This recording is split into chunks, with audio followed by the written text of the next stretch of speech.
Does anybody recognize the picture on the screen? Rudolph the Red-Nosed Reindeer. Okay. What part of Rudolph the Red-Nosed Reindeer? The Island of Lost Toys, or the Island of Misfit Toys. And you got a polka-dotted elephant. You got a train with a caboose with square wheels. You got an airplane that doesn't fly. You got a dolly for Susie who went away for mental health. You got a cowboy not riding a horse, but you got a cowboy riding an ostrich. You got a boat. And what are boats supposed to do? Float. This one doesn't. It sinks. You got a water gun. Now that I'm older, this would be a pretty cool water gun. But when I was younger, I'm like, yeah, that's messed up. But a water gun that doesn't shoot water, it shoots. Nobody remembers. Jelly. It's a jelly water gun. And then, of course, you got Charlie the Jack-in-the-Box. And nobody wants a Charlie the Jack-in-the-Box. And the point is, these were all quote-unquote misfit toys that Rudolph came along and began to meet. And the idea was that these were toys that were either discarded, toys that nobody wanted, and they found each other on this island known as the Island of Misfit Toys. Now, I can tell you right now that I have grown up all over this country, on the southern part of the country anyway. As you know, 7 states, 19 different schools, and a plethora of churches in between, meaning I was always the new guy. I was always the guy trying to fit in. So I know what it's like sometimes to feel like I'm misfit. I don't fit in. And I'm guessing many of you today, if we're honest, there's been some times when you don't feel like you fit in either. But I want you to understand that everybody hurts sometimes. There's actually a song by, I believe it's REO Speedwagon. I could be wrong who sings it. I'm going blank right now. But everybody hurts sometimes. I may have the group wrong, but you can look it up later. But you can relate to that. I know you can. All of us carry those misfit moments. Those moments in time where it just didn't feel right. Such as being the only one. Being the single one, maybe single again, and being the third wheel. Everybody else is with somebody and you're not. Or maybe being the one who carries the badge of being a divorcee. That's changed a little bit over time, but there's still a feeling of being misfit. I'm too old, or I'm too young. Or I have a bunch of different backgrounds. I don't fit in. I'm from a different background. In case you didn't hear, Mr. Harold said, yeah, he's too young up here in the front. So, there's also those feelings of loneliness. You know, when you're in a room full of people, but you still feel alone. Or how about being left out of the conversation, left out of the invitation? Whether it's a little 6th grade party, or the Christmas party, the Mardi Gras party, the gumbo cook-off, the fish fry, the fishing trip, the ladies get together, the coffee get together. Maybe you got left out of a group text on purpose or on accident. It doesn't really matter. You just know you were left out. It bothers you. Maybe the family photos got put up and you're not in the one that got picked. Or you know when people are cracking inside jokes and everybody knows the joke but you. And she just kind of laugh along, but on the inside you're like, I don't get it. I don't know. Or all the different mental health struggles our society deals with today. Those battles that go on within our mind, where the greatest battle really begins in our hearts and our minds. That struggle. You just don't feel like you fit in. Nobody can understand and relate. And all those failures you have. You know, I am 57 years old a couple of days ago. Today's my 34th anniversary, and I can still remember my first F in the 3rd grade. I had to go home and get that signed. I'm guessing Mom and Dad don't remember that, but I do. I can remember in high school getting that progress report back when Ross Perot passed the don't pass, don't play rule. And I had to go give my dad to sign my progress report, and I was holding off. And I kid you not, 2 times in a row getting my progress report signed the song, Somebody's Gonna Come Undone, came on the radio. And I was having to get my dad to sign my less than stellar progress report. But we have failure, whether it be with our jobs, our relationships, our dreams and our hopes, our children, our marriages, you name it. We've all experienced failure in some way. And oftentimes when we do, we think everybody else is achieving success but us. What's your misfit moment? That time when you just didn't feel like you fit in. Or you were just placed in the wrong place, trying to put a square peg in a round hole.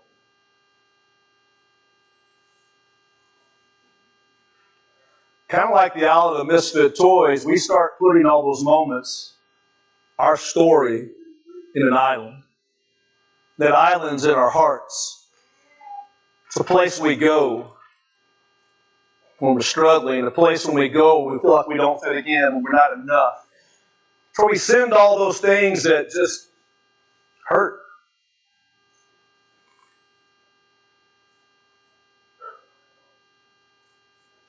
If they really knew me, they'd reject me. And shame's a big part of that. I think that's why so many people, when it comes time to sharing our struggles, don't, because we're ashamed.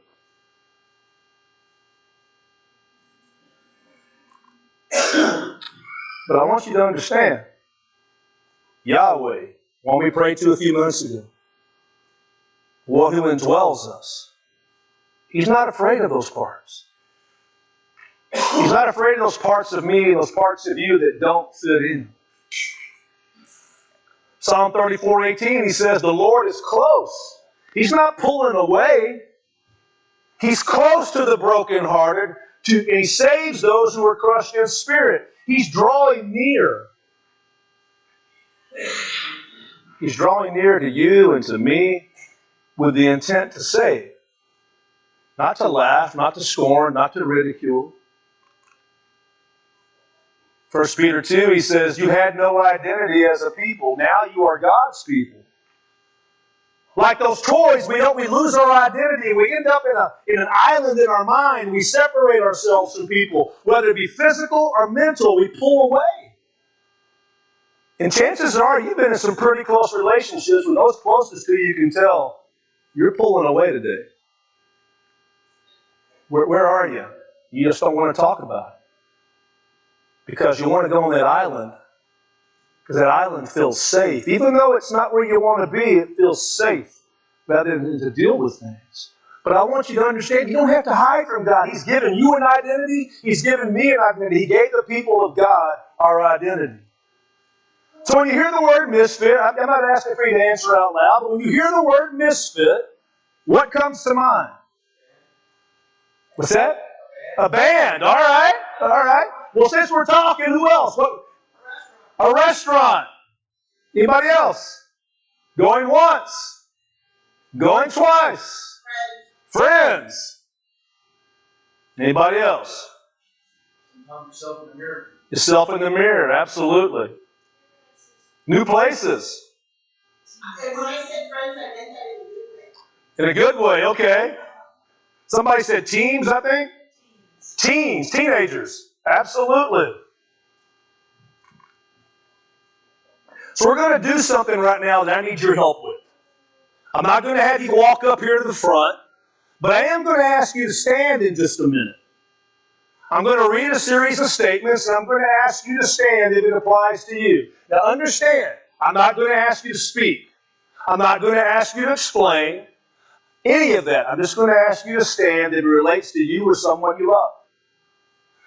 I want us to see that we're not alone. Okay? Can y'all do that with me this morning? So I'm going to sit down and stand with you. Because this isn't me again, this is us. So here's the first one. Stand if you were born in Louisiana. All right, kind of look around. Yeah, quite a few, about half of us. A little over half. Sit down. Stand if you drank coffee this morning. Yep. A lot of us, but not all of us. Okay. All right, sit down. Stand if you prefer sweet snacks over salty snacks. Y'all are just wrong. I'm just saying. Have a seat. Have a seat. No, that's good. That's good. If I'm being honest, I'm a sweet snack too, but I didn't want to say it in front of my wife. Stand if you ever moved from a house or cities at least once. All right, grab a seat. Stand if you ever laughed so hard you cried. I said that instead of Peter Britches, okay? All right, have a seat. Stand if you have at least one tattoo. Look around the room. Look around the room. Yeah, we got some folks in here. All right, grab a seat. Stand if you ever lived in another state or another country. All right, just for the benefit, wait, stand up. If you've ever lived in another country, stand up. Stay up. Okay, yep, got a few of y'all. Okay, stand. All right. As you can tell, we got some coffee people, some non-coffee people, some tattoo saints, and some non-tattoo saints. We got some people who understand you're right and you're wrong, coffee or no coffee. When I was a kid, I hated coffee. And I don't know about when your coffee moment came, but for me it came on a deer lease. I was freezing my rear end off. And I was cold, and all we had was coffee. And it was coffee and milk and sugar, and I was tearing it up. And it was good stuff. Anyway, I'll tell the story. So, next thing. Stand if you ever felt like you didn't fit in at school, work, church, or with friends. Yeah, look around. Okay, grab a seat.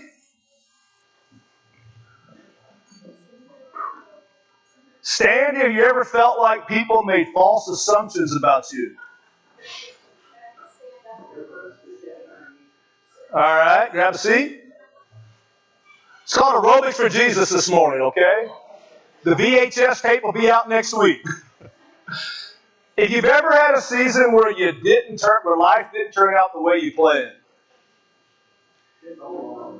I know your legs are starting to burn a little bit. That's okay. Sit down. I'll give you a break. Count to 10.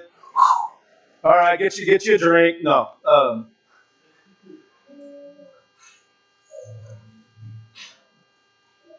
We carry different stories. Because for everyone we stood up from, some of them were coffee and some of them were non-coffee and sweets, where we lived. But even where we lived was different places. And even those who like coffee like different kinds of coffee. Different assumptions. We all feel them different. But they're all in this room. Every one of them. So now we're going to get a little bit more vulnerable. Again, you don't have to stand. I'm going to ask that you do. You don't have to talk. You don't have to explain.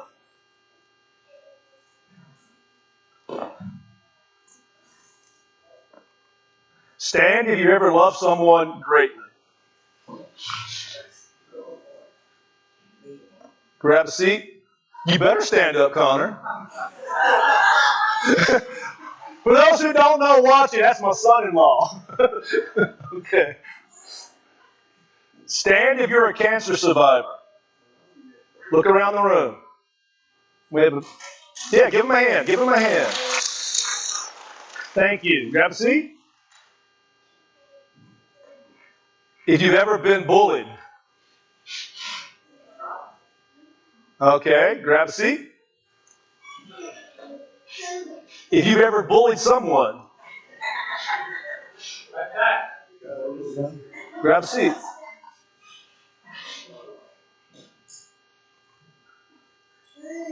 Stand if you or someone you love has ever gone through a divorce or a very painful breakup. Or someone you love. Yeah. Okay, grab a seat.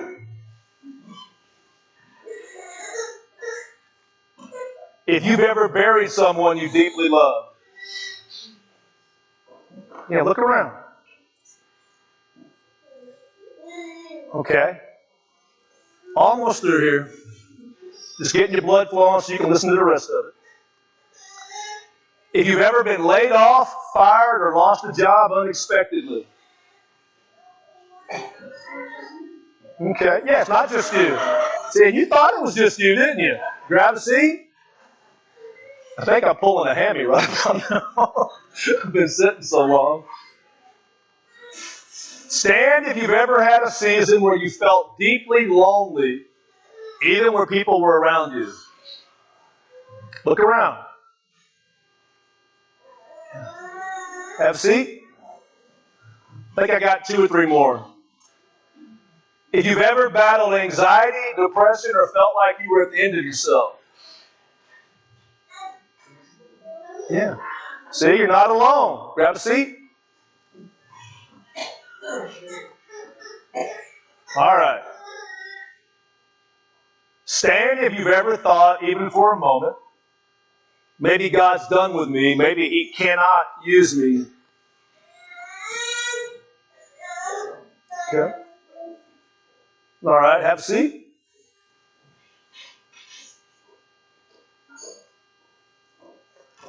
Look around the room, kind of swivel your head. Yeah, I kind of got ahead of myself there, but that's okay. The evil one, Satan. Doesn't he just whisper in your ear? You're the only one. Nobody ever feels like this but you. You're not going to understand. You can talk about it, but they're not going to care. They're not going to listen. Even if they did listen, they don't know. They've never been through it. And if you were a real Christian,